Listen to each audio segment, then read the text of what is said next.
আমি শুনছি অনেক বাইরের লোক, কেউ আসাম থেকে, কেউ ইধার থেকে, কেউ উধার থেকে, বিভিন্ন লোক বিভিন্ন এলাকায় ঢুকছে। ঢুকে এমনকি আমাদের সমর্থকের কাছেও তার নাম্বার, তার প্যান কার্ড নাম্বার, তার আধার কার্ড নাম্বার, তার ফোন নাম্বার, সে কি করে তার ডিটেলস নিয়ে চলে যাচ্ছে অফিসারদেরও। আমি পুলিশকে বলবো, বি অ্যালার্ট। বাইরে থেকে কোনো জঙ্গি যেন কোথাও গিয়ে শেল্টার নিতে না পারে।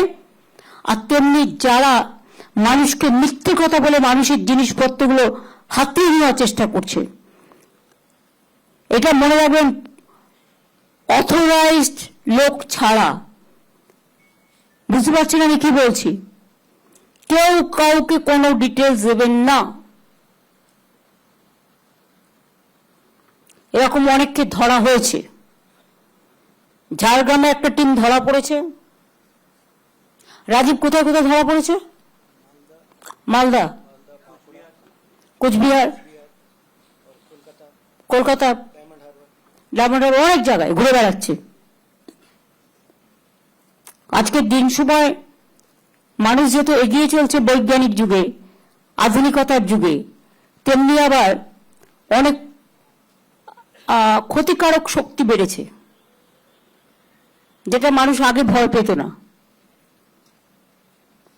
সুতরাং চোখ কান খোলা রেখে সবাই কাজ করলে একজনের পক্ষে সম্ভব নয়।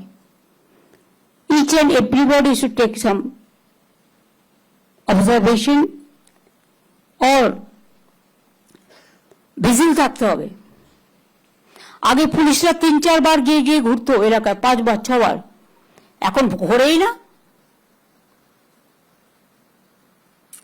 যত বেশি ঘোরা যাবে পুলিশের ভ্যান নিয়ে, মানুষ তো জানবে যে অ্যালার্ট আছে।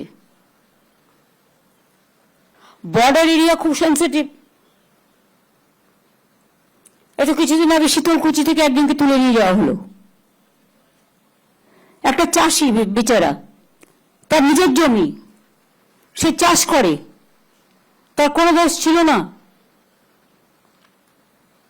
তারপরে খবরটা উদয়ন আমাকে বলার পরেই সঙ্গে সঙ্গে আমরা অ্যাকশন নিয়ে তাকে বেল করিয়ে আমরা নিয়ে এসেছি।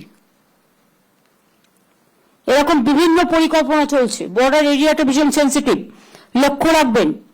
বিএসএফ এর দায়িত্বে আছে বলে আপনারা আইসিরা, ওসিরা সব চোখ কান বুঝে বসে রইলেন না, সেটা হয় না।